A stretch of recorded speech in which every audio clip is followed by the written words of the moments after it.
series called Generous Community. Generous Community. This is a series built with an intention. We got some seats up here, guys, inside. Don't make room, All right. It's a series built with the intention, and we want you guys to be a church that's more than just between our four walls. We want you guys to be a church that has a vision, a passion to be generous to the community outside of you. To reach people, not to be exclusive, not to separate yourself, not to ignore the community around you, but to actually live your life out generously to those around you. You have the most amazing story. You have the most amazing message, right? We have the most amazing thing, Jesus Christ, that we can offer people. We want you guys to have the courage and have the heart to say, you know what, I can do that. I want to do that. And the best way we thought would help teach you that is to go through this letter in the book of Acts. Right? Acts is a narrative, basically, of the first church. The first Christian church, what did they do? How did they live out their faith? How did they live out their life? How did they live out their community in such a way where it just reached and changed the lives of people around them? And so my hope and my goal, and we got 2 more messages left, but my hope and my goal is that as you guys are learning to do this, as you guys are seeing this, right, you would have the courage to go out there and be a generous community, to go out there and to interact with people, to go out there and to love upon people, to go out there and engage with people with your faith, not just to make friends, but to engage with them with your faith, right? Last week we talked about, it's more like technique. So Paul's been going out. This is his second missionary journey. Paul's going out. He's this dude that basically met the Lord and he went on fire for God, and he's got there preaching the message. And so he's on the second missionary journey. He's building churches wherever he goes. And on the second journey, what we see is he uses different techniques to reach people. Last week the message was, have the eyes to see and the courage to be, right? Have the eyes to see that the people around you, what do they need? How do you reach them? Are they intellectuals? Are they afflicted people? Are they people who just blue-collar man, blue-collar woman, right? What is this condition? What is the temperament of the people around them? And would you have the courage to be that for them? Would you have the courage to be? It's so cute. This past weekend, one of the EM members, they messaged me. They're like, PT, I need to know everything about the New Testament, Old Testament right now. I'm like right now? Like, yes. Like, how long do I have? Like 5 minutes. You want me to give it to you in 5 minutes? Like, yes. It's like, why? I have a friend. He's asking me all these questions. I don't know how to answer them. But you just said I have to be what they need me to be, and they need me to be smart. So I need you to just basically copy and paste. I'll just copy and paste over, right? I said, that's not the way it works. But, but the idea is that at least they're trying, right? They're trying to be intellectual. They're trying to reach them. So I gave them this YouTube video. So I just send this to them. It should be work, right? It should be just good, right? So, but that's the heart. Would you be what they need you to be in order to reach them? Today, we're gonna engage in chapter 17 when Paul is in the city of Athens, and the city is what we're gonna learn is this condition, and this condition we see in our society nowadays. Let me ask you this question. Do you have people in your life that's pretty irreligious? They say, I don't have any preference for religion. I don't give much care for that. There's someone in your life that basically says, you know what, I'm a good person. I do what I do. Everything is great. I don't really have. I'll come. I'll enjoy it. I'll respect you. I'll honor what you guys are doing. But I really have no preference for the religion and the whole institution of it whatsoever. Right? Do you guys have people like that in your life? Do you have people that that's like that? Right? And do you have people that tells you, you know what, honestly, as Western society is growing, Christianity is dying anyway, so why do you guys even follow after that stuff? Why are you guys even holding on to belief in Jesus for? Right? And if you have people like that, and if you feel that way, today's message is for you. Today's message is Paul speaking to a very specific group, and the technique he uses, the skill, the way he addresses them, right, begins to pierce into the heart. So my hope for you guys is that would you learn this? Would you see what Paul is doing, and would you be able to engage them in the same way? I'm trying to show you guys for the past few weeks how to reach people, how to speak to people, right? Last week we talked about if you have someone who's really just book smart, you don't try to like emotion them to death. Like, oh, how do you feel? They're not gonna care. If you have someone that's blue collar guy who likes to barbecue, drink beer, and you ask them, tell me about your feelings, they're not gonna give you their feelings. Everyone is reached a different way. You guys follow me? Everyone is reached a different way. So Paul today is gonna reach a group of people, right, who have a lot of ideas, a lot of passionate about stuff, right? Very, very passionate about things. But how do we reach them? And if you look at the news today, we see a lot of that stuff, right? Everyone is passionate about something. Everyone says, this is how it should be, right? We got the Me Too movement, right? You guys know the Me Too movement? Like, you should not take advantage of ladies, no sexual assaults. Me Too movement. We got news talking about like, hey, you should not treat immigrants that way.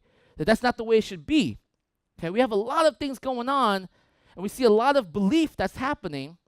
But the question is, right? How do you reach someone like that? How do you reach someone with this kind of worldview? Okay, so open your Bibles, Acts chapter 17. Okay, I'm gonna share with you guys 3 things today. Okay, 3 things. No matter whether they say they are religious or not, everybody believes something. Everybody have faith in something. Everybody has unexplained, unprovable faith in something. You guys got me so far? The first thing you have to realize is that no matter whether they say they're religious, atheist, agnostic, whether they say they're just spiritual, everybody has a belief in something that cannot be proven. Okay? You have to be able to see that. Everyone has a belief in something that cannot be proven. And secondly, the question I want to ask is this. Whatever belief you have, the question is, does that belief match the reality in which you live? If everybody believes in something, does the belief that you have match the reality of the life that you live? And 3, does that belief give you hope? You guys get me? Okay? 3 things. 1, you have to recognize everybody believes in something. No matter what they, atheist, agnostic, whatever, they believe in something. The question is, does your belief match your reality? And then 3, does your belief give you hope? Okay? That's how Paul begins to engage with this. You guys get me? Right? And if you are going to go out there and you're going to be speaking and sharing and talking, if you are someone who's out there who's like, you know what, I'm here because I'm just here. It's Thanksgiving weekend, and so I'm here, I want to share this with you guys. I want to open your eyes to see this. Something beautiful about this gospel. All right? Acts chapter 17. What we see in the beginning from 17 verse 21 is Paul is in the city of Athens, and he's debating, he's reasoning with people. He's in the marketplace, he's in the synagogues, and everywhere he's going, he's just kind of talking to people about this. And Athens is basically like all the universities kind of placed together. This is like the place where, where Socrates, do you ever heard a little about Socrates? Those guys, they stand in the marketplace and they just kind of talk every day and kind of philosophize all the time, right? And so Paul was in this area, this marketplace, and he's just speaking to a bunch of different school of thoughts. There's a bunch of schools here. This dude named Epicurean, these guys who follow these guys, and they're just thinking these certain things, and they begin to debate with Paul. They begin to talk with Paul, reason with Paul, and Paul begins to reason with them. Okay? So Acts chapter 17, verses 16 to 21. Here you go. Now, while Paul was waiting for them, which is his other companions, in Athens, he was greatly distressed to see that the city was full of idols. So he reasoned in the synagogue with the Jews and the God-fearing Greeks, as well in the marketplace day by day with those who happened to be there. A group of Epicurean and Stoic philosophers began to dispute with him. Some of them asked, "What is this blabber trying to say?" Others remarked, "He seems to be advocating foreign gods." They said this because Paul was preaching the good news about Jesus and the resurrection. Then they took him and brought him to the meeting of the Areopagus, where they said to him, "May we know what this new teaching that you are presenting? You are bringing some strange ideas to our ears, and we want to know what they mean." All the Athenians and the foreigners who lived there spent their time doing nothing but talking and listening to the latest ideas. Right? They like to hear things. They like to engage in new thoughts, right? Very similar to our culture nowadays. Now, listen up. Paul points out how they are all very religious. Everybody believes in something. Look at verse 22. It says this. It says, Paul then stood up in the meeting of the Areopagus and said, "Men of Athens, I see that in every way you are very religious," right? The Athenians made a god for everything. Everything had a god. God for a chair, God for the grass, God for the sky. There's a God for every single thing, okay? And despite that, despite the way we are, how secular we are, Paul would say, you are also very religious, right? Paul's saying, to the Athenians, says, you guys are all very religious. But if Paul was to show up here in our culture in America, in Western society, say, he will look at all the atheists and agnostics. He says, but you guys are also very religious. You all hold deeply to unprovable faith beliefs. Right? Let me point some out for you. Let's say if you were an atheist, what do you say? I don't believe in God. I don't believe in the afterlife. You guys follow me? Right? People say all the time, I don't believe in God. I don't believe that there's a thing after you die, you're just basically nothing. You're basically nothing. And you become dirt and ashes. What's the problem? Can you prove that? Can you prove that? Can you empirically prove? You can't. Of course you can't prove that, right? They can't.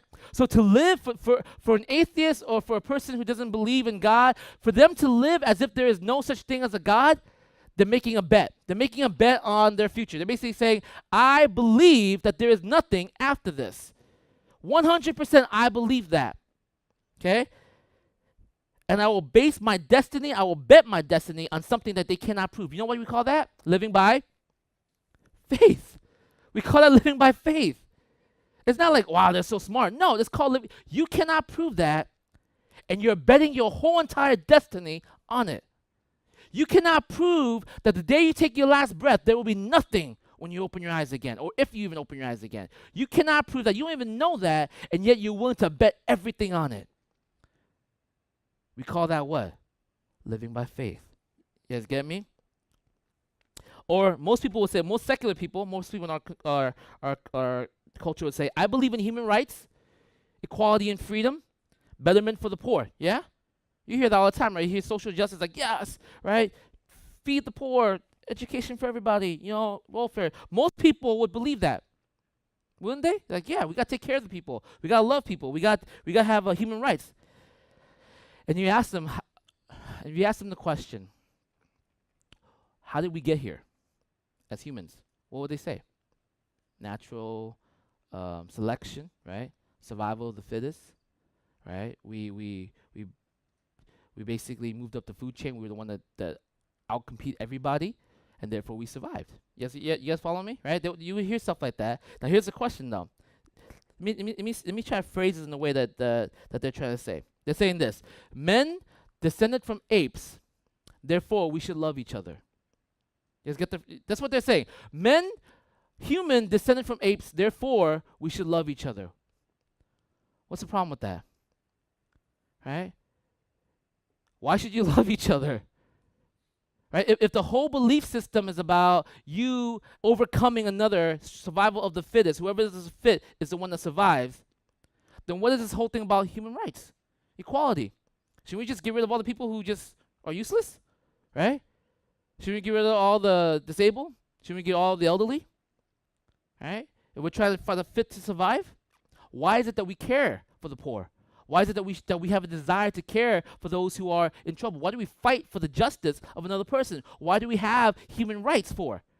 If you tell me that we are from apes, and now you said, therefore I must love somebody, that's called what? Living by faith. You believe you have to, but you don't know why. You can't prove it. You believe you have to. So what Paul is saying here, I want you guys to get this, okay? Everybody believes in something. You may not believe in an institution, a religious institution with the chairs and the walls and the cross and all that stuff. You may not believe in that, but everybody has placed their belief in something that they cannot prove. They're living in a situation where they're blindly living in it, believing in it, without the ability to prove it. We got to fight for human rights. Why? We came from evolution. Shouldn't we figure out whoever is the greatest, that person survives? We got to fight for the betterment of the poor. Why? They're just useless. Right? Shouldn't we beat them or get rid of them? Right? We descended from apes. Why do we have to care? Why do we have to love? But he said, but we have to. We have to love. That's called a belief. You guys get me? Everybody believes in something. So if you ever hear someone say, I don't believe in anything, the first thing you gotta do is you gotta remind them, you believe in something. You don't realize you believe in something, but you believe in something. You may not believe in the institution or bodies or whatever, but you believe. You hold fast to a belief that you cannot prove. Okay? All right, so what do we do? Okay, listen, what do we do? So if we say that everyone believes in something, what do we do now? The question that you have to ask is, does your belief in that, does it match the reality in which you live? Does your belief, is the God that you worship, is the idol, whatever it is that you put your faith, your worth, your destiny in, does that match the reality that you are living in right now? Because whatever it is that you're believing, it has to match with the reality in which the way you live, right? So whoever this is, whatever this is, evolution, life, whatever, this belief has to match this reality. Okay? So what does Paul do? Check it out. Okay? Look at verse 22 to 28. Okay? So Paul, he doesn't start preaching to them. He starts reasoning with them. He starts breaking down to them. He starts showing them something very important. He starts showing them that the God that is the unknown God is greater than any God that they have. Right? Their God has to be greater. He starts showing them how great this God is. Verse 22. Paul then stood up in the meeting of the Areopagus and said, Men of Athens, I see that in every way you are very religious. For as I walk around and look carefully at your objects of worship, I even found an altar with this inscription, to an unknown God. Now what you worship as something unknown, I am going to proclaim to you. The God who made the world and everything in it is the Lord of heaven and earth, and does not live in temples built by hands. And he is not served by human hands as if he needed anything, because he himself gives all men life and breath and everything else. From one man he made every nation of men, that they should inhabit the whole earth, and he determined the time set for them and the exact place where they should live. God did this so that men would seek him and perhaps reach out for him and find him, though he is not far from each one of us. For in him we live and move and have our being, as some of our own poets have said, we are his offspring. You know what Paul is doing? Paul does two things. He doesn't just preach and say, you guys are wrong, you guys are crazy. What he does is this. He acknowledged that they have differences. I believe in something, you believe in something. We have a different worldview. Okay? And what Paul does is that after he acknowledges that, he comes alongside them and he tries to sympathize, understand what they believe in. He's trying to quote their poets. He's trying to quote what they are using as their act of worship. He's using that as a way of engaging with them. So he's not just saying, okay, this is what I believe, that's what you believe, and therefore let's fight. He said, let me engage with you where you're at. You believe in a lot of gods, right? You have an unknown God. Let me tell you who the unknown God is. Let me tell you who this unknown person is. And so he comes in and he says, this unknown God is actually the maker of the universe. The thing that you worship here, I will tell you. So he comes alongside them and he says, well, does your unknown God match your reality? So let me ask you this question, okay? If Paul was here today and he looked at you, do you know what he would say to you? Do you know what your unknown God is? Check it out for us, right? Paul would say something like this. There seems to be a contradiction between your moral intuition and your lack of belief. Okay, listen. Paul would say there seems to be a contradiction between your moral intuition, how you feel about things, the right and wrongs. There seems to be a contradiction between that and your lack of belief.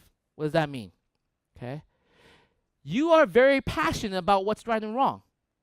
Isn't that true? We see it in this past election time. Everyone's very passionate about this is right, that's wrong, this is right, that's wrong. Everyone's very passionate about right and wrong. Everyone has a moral intuition. But the problem is this. If you say there's no God, it's cool that you have these moral feelings of right and wrong, but here's the question. You have no moral obligation to follow it. You know what moral obligation is? Moral feeling is this. Moral feeling is you know that this doesn't feel right, or this feels good, this feels right, this feels wrong. There's a moral feeling. Moral obligation is I must do this whether I feel like it or not, because it's morally obligated. For example, if I have a baby, right, and he's like, should we kill this child? Right? Morally, like, no, that's wrong. You feel like that's wrong. But moral obligation says, no matter how crazy you are, you should not kill this baby. You guys follow me? Like, you should not do this. There's no reason to do this. Moral obligation is there's something telling you whether you feel like it or not, it is still wrong to do it. You guys get me? Or whether you feel like the whole treating a woman as badly or not, is however you feel about that, it's still wrong. Okay? But Paul would say, hey, look, check this out. Something's wrong with the way you guys are thinking. Because you're so passionate about the way you feel, but it doesn't seem like your God, whatever it is that you believe in, if you believe in nothing, there is no moral obligation for you to do it. Why do you have to do it? Why do I have to obey the law? Why do I have to listen to the police? Why do I have to do good? Why do I have to fight for justice? Why do I have to do all these things? What is the reason for me to do it? And you say, if you're a non-believer, you have no faith, you're an atheist, you're secular, you're like, well, you just have to. It's just the right thing to do. Okay, I'm glad that you felt that way, but what obligates you to do it? What gives you the obligation that you have to?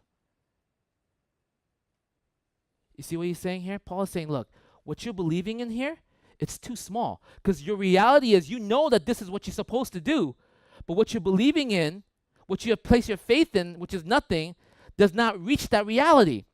You know that you're supposed to do this, but there is nothing that obligates you to do it. You say that there is no God, then why do you go out and live and try to live a good life for? Or for the betterment of society, why? What's the point of it? Who's going to keep you accountable? Right? Well, I'll be thrown in jail. Why should you be thrown in jail? Why would they? Because you're a menace to society. You're hurting people. Why does that matter? What makes that an obligation for you to follow? If there is no God, no moral lawgiver, no one to dictate between right and wrong, why do you have to follow it? Why do you have to do it? Why can't you just do what you want? You see, if your belief is too small, but we know that what? You know that you can't go out there and just do whatever you want. Even if you wanted to, you know that doing something like that, as crazy as like hurting a child, is wrong. You know it without even having to speak about it, you know it. You have more obligations, which tells you what? That whatever you believe in is too small. This is your reality, but you're living in contradiction to what you believe. You believe that there is moral obligation that you gotta live by, but you have no belief in anything that tells you should do it. That's a contradiction. And so what Paul is trying to say, listen, I know this is kind of heavy. I was like, what in the world is he saying? He's been talking, and I just lost him like 15 minutes ago, okay? Listen. The reality that you are living in, the right and wrong, who tells you it's right and wrong? Right? Who is the one that dictates to you that it's right and wrong? For believers, for Christians, we say what? Or just for people, we say God does. God made everything, so he tells us. But for a non-believer, what would they have to say? I know that this is wrong, but I have no reason. I have no reason why I have to do it. There's nothing that obligates me to do it. I just do it. I just know that I have to do it. You know what you know that feeling that you know you just have to do it? That is our unknown God. That is your unknown God. See, something in your heart tells you that there's something there, but you don't know who that God is. Right? That is your unknown God. You know there's something there. You know there's something that's telling you I should do this, I have to do this, but you won't acknowledge that person or you acknowledge that God. That is what Paul calls an unknown God. That is your unknown God. Your God needs to be elevated because whatever it is that you're believing in is not matching your reality. Okay? Okay, so listen. First, everyone believes in something. You got to make sure you understand that. No matter an atheist, whatever they tell you, I don't believe in God, that stuff is crazy. They believe in something that they cannot prove. The thing that you do for them, you begin to engage with them, is like you come alongside them. He says, well, do you believe that, killing a child is wrong? It's like, of course.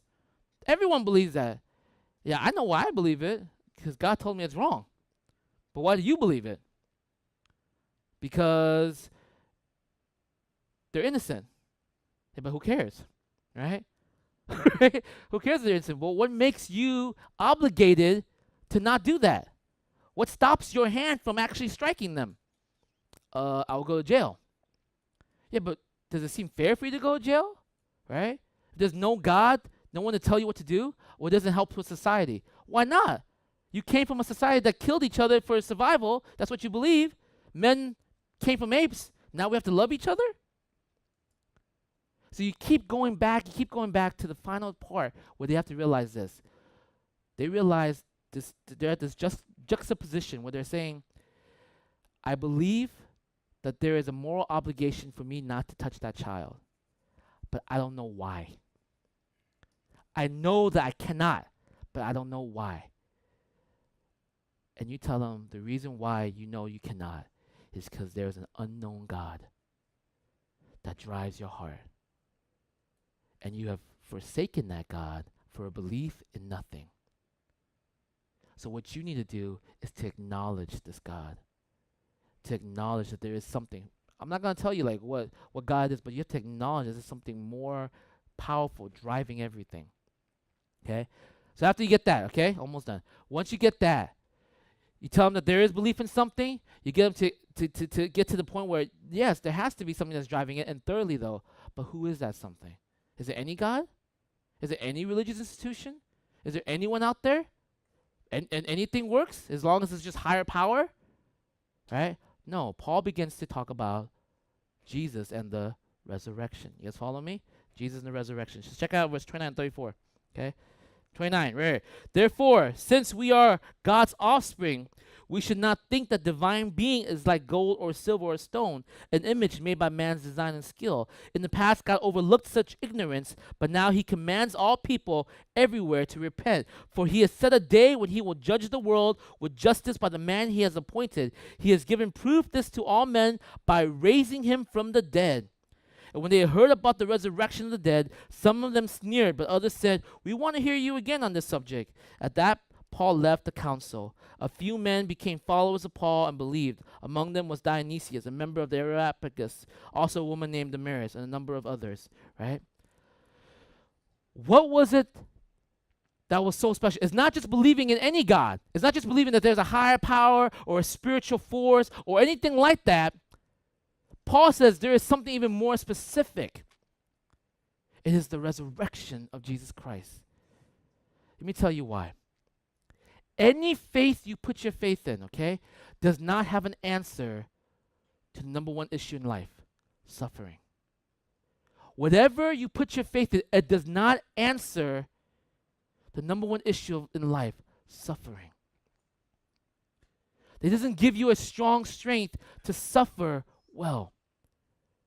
See, any faith, everything dies and you're just hoping the next thing afterwards, you just get better. But Paul is saying, I'm not just telling you to believe that or to think that there is like a heaven afterwards. I'm telling you there is a resurrection afterwards. I'm telling you that you are suffering now, but there is a resurrection to make all things right. I'm telling you that Jesus Christ, it is the only truth and the only salvation because he has done what no other faith can even comprehend. He came back from the dead. He showed us that there is more to life. He shows that even in suffering now, there is glory after. He proved it by coming back. He didn't just, see, every faith will tell you what? Every religion, Buddhism, Islam, Judaism, they'll tell you what? They'll tell you, hey, look, guys, you live your life, you live a good life, you do what you need to do, and when you die, you're going to get to heaven. Don't worry. Okay, that's awesome, but how do I know that? It's written in our Sanskrit, it's written in our books. Yeah, but how do we, has someone seen it? Has someone come back from there? How tell me how. So we just put our faith like, okay, there's a heaven, I'm going to try really hard. But in Christianity, in the Christian faith, you know what's so beautiful? God didn't just say, follow me, and there will be a heaven for you. He says, follow me. Okay, but let me prove it to you. I will come back. See, the resurrection is the cornerstone of the Christian life. That's why when Paul preached about it, everyone freaked out. They're like, that's impossible. Coming back from the dead. But when you understand it, it gives you hope like no other. It gives you hope in the midst of the craziest suffering you go through. Cancer, pain, death. You're wondering to yourself, how can we get through this? You know what? There is a resurrection. There is a resurrection. Death cannot overcome this. See, when Jesus Christ went to the cross and died for us, sin, he didn't run away from suffering. Do you know what Stoics do? What do Stoics do? You guys know about Stoics? Is the number one Stoic was the Julius Caesar from the what's his name? Brutus, right? He was a Stoic. Basically, their belief system is this: do not suffer. Endure it. Just deal with it, right? His is like, you gotta be strong. Don't let suffering get to you, right? Don't feel for anything. As long as you don't feel, you don't suffer, right? You guys get me? I know people like that all the time who tells me like, I don't like to show my emotion. Why? Because I don't like to suffer. I said, great. You know the problem with that is not everyone has that strong willpower to do that. When you face like, your parents getting cancer or you losing a limb or dying. The Epicureans, right, they start suffering as what? You know what? Let's just relax. You know what? If suffering's going to happen, let's just live our life, the best life we have now. Let's live my best life, right? How many of you guys always see that hashtag somewhere on Facebook? Best life now, right? You know what I'm saying? Like you're everyone's like, that's me, right? Right? Like, let's not suffer. Let's just enjoy life. Let's just run away from suffering. But Jesus does what? He doesn't run away from suffering. He ran towards it. He didn't detach himself from the world like the Stoics. He attached himself to us. And in his resurrection, we are able to embrace suffering. That's why Christians, it blew up across Europe. When the Black Plague, I shared with you guys so many times, when the Black Plague came and people were throwing their families out to the streets to die, because they're like, I'm not going to get disease. You die on your own. Christians were there. They picked them up, took them into their own isolation, quarantine, nourished them, nurtured them back to life at the cost of their own life. It's like, how would anyone do that? Because they have a truth for suffering. Suffering is not the end. There is something more. How do you know? Because Jesus Christ came back. No other faith can give you that assurance. No other faith can give you that strength to know that there's definitely something after. That whatever has been wrong in this life will be made new. Whatever that you could not do here because of brokenness and sin and pain, the resurrection tells you it's going to happen. So one, everybody believes in something. You guys follow me? Everybody. Doesn't matter if you're religious or non-religious. You believe in something that you cannot prove. Number two, the question is, does your belief match your reality? We live in a culture that tells us, you got to do this, fight for this, this is the right. It's so wrong that you guys do that. Great. But why are you fighting so hard for it?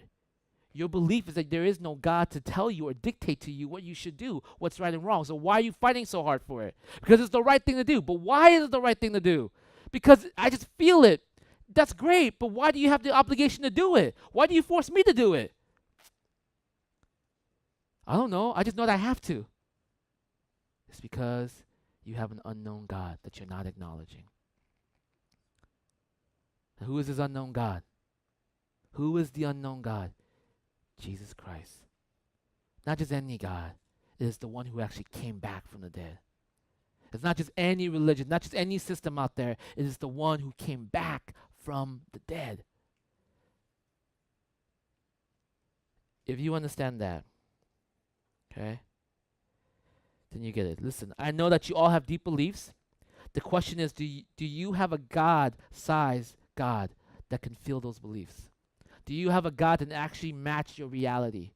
And three, does that God offer you a hope in the midst of suffering? So don't just run around and just say, I believe, I believe. Tell me, does your reality match your belief? And does your belief in your God give you an actual hope in the midst of suffering? Okay? That's it. And that's why we're Christians, guys. That's why we put our faith in Jesus Christ. That's it. And so this season, listen, I want you guys to be thankful. Thankful for your family. Thankful for whatever it is that you have, right? But more importantly, I want you to be thankful for the fact that you have a God. That you have a God that is personal, that wants you, that would die to have you, that would embrace suffering to bring you home. That's what we're thankful for. That you have a breath to say, tomorrow I can live again. No matter how bad this day may be, tomorrow God will show me something greater. There is a resurrection. Let's pray.